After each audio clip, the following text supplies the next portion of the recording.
Hi, it's Leslie from Leslie Jordan Wellness. We have arrived. It is January of 2022, and I have been focusing on health promoting habits that you can build or really strive to work on during this upcoming year. So, for this first week of the month, I concentrated on sleep. I feel that everyone now has heard the term self care, and as we are also in the throes of cold flu, COVID season, and here in Texas, allergy season, adequate rest is one of those things that can really impact your health and wellness for the better or for the worse, depending on whether or not you are getting adequate rest. So I wanted to jump right in with sleep as a break from things that are related to eating all the time or what not to eat, and really talk about how this is something that everyone should be striving to build a routine around to support the best possible restful restorative sleep. So I feel that we've all suffered through days of headache, fatigue, or irritability after a bad night's sleep. No matter what reason you didn't get good sleep, that is how we wake up, and that is how we start our day a lot of the time. So you can definitely make up for sleep sometimes with a power nap or even on the weekend. I can't remember the name of this article I read years ago during one of my health coach trainings, but they were saying that sleep could act as a bank, like on the weekends, if you can get a little more, and that can carry you through the week. But science has revealed that that is a short-term solution to a short-term problem. If you are experiencing bad sleep or sleeplessness for extended periods of time, you can't really bank it because you're always in the hole. So you need to make sure that you are getting enough sleep every single day. Excuse me. For the average adult, 7 to 9 hours of good sleep is what's recommended. And most doctors will tell you that only takes a few weeks before physical, emotional, and mental problems can start to surface if you're not getting enough sleep. As you can imagine, the reason humans and animals need sleep is because during that sleeping period, our bodies rest, restore, rejuvenate through hormonal activity, right? Our bodies secrete several different hormones to regulate different systems in our bodies to help repair different things while we're asleep, and we're not using those systems as heavily, correct? So systems that are corrected or rejuvenated and controlled by hormones during sleep include, of course, your brain patterns, your circadian rhythm, your appetite and hunger and food digestion patterns, your metabolism, right? What goes with metabolism? Glucose intake and uptake, and things like neurotransmitters like serotonin and melatonin are also secreted during our sleep cycles. So our body also excuse me, repairs the immune system, and the immune system works overtime if you're ill or recovering from something, when your body has fewer demands on the systems naturally because you're asleep. So this is why adequate sleep is important, because a lot goes on internally during that sleeping time. If you find yourself waking up in the morning or at night, if you're a shift worker and you look forward to going right back to bed, that may be a sign that you are not getting enough adequate rest. So let me give you some tips on how you can make sure that you're getting a better night's sleep and waking up with more energy to sustain your life.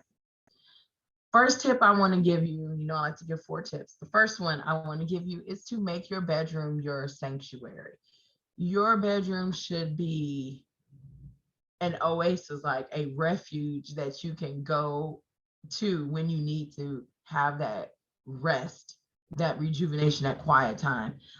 I like to keep a neat bedroom personally, but if neatness isn't your thing, you want to make sure that your bed has nice sheets on it.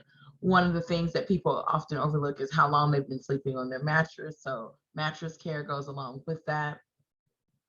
In my bedroom at home, probably my husband would prefer it differently, but we don't have a TV. It's just one less distraction in our bedroom.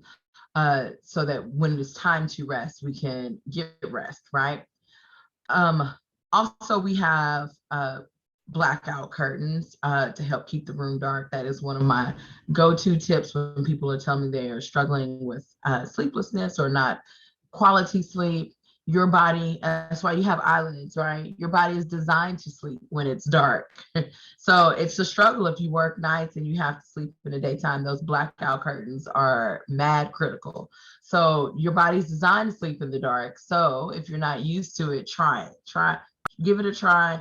And as a parent whose youngest child slept in the room in our room for a while, even though she had her own bed, she liked a nightlight and it was really distracting. And I did go ahead and get me one of those, sleep masks. I never thought I'd need one, but man, it really made a difference for me.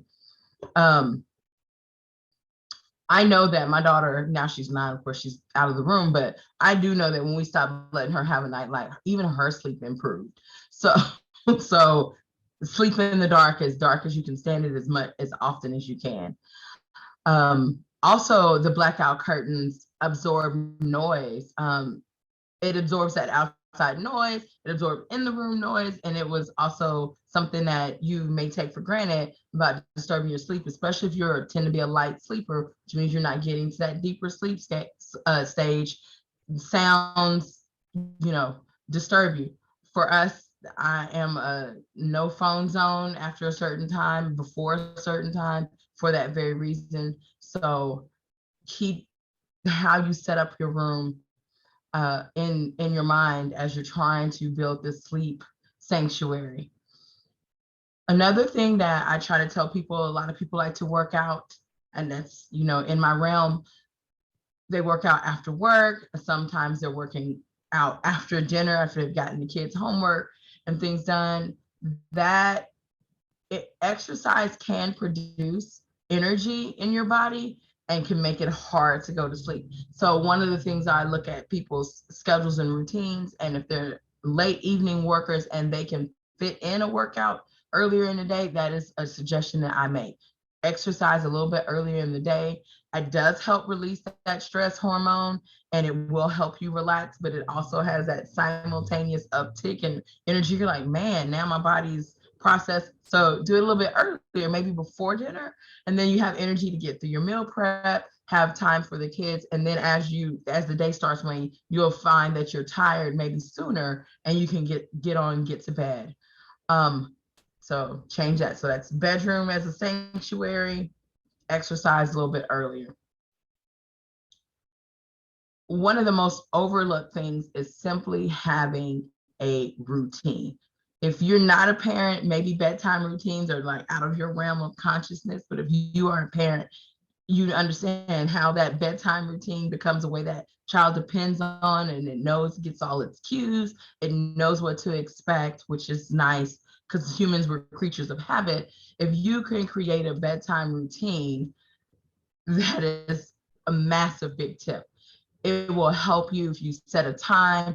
For me, in my mind, I cannot have screens 2 hours before bedtime, which means I have to stop working at a certain time. If I have a goal to get to bed at a certain time, I tend to go to bed a little bit late. I like to be on my way to sleep by about 10:30. So that means no screens after 8:30. So I have those little things that I do up until then. And then things that don't require screens, I do in those 2 hours as I prep for bed, right? Like check my planner. I'm old school. I like a paper planner. I check my planner. I check my child's calendar.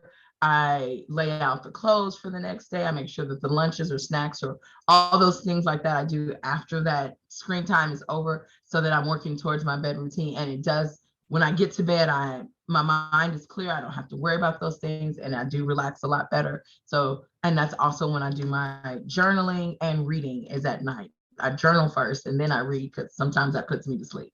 So creating a nighttime routine is definitely a good way to help you get into the habit of getting to sleep at a certain time.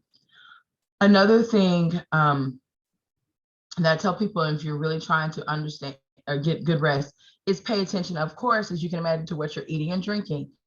For me, no caffeine after a certain time, even though it doesn't really affect my awakeness, but it does affect me going to the bathroom. So I cut caffeine off at a certain time.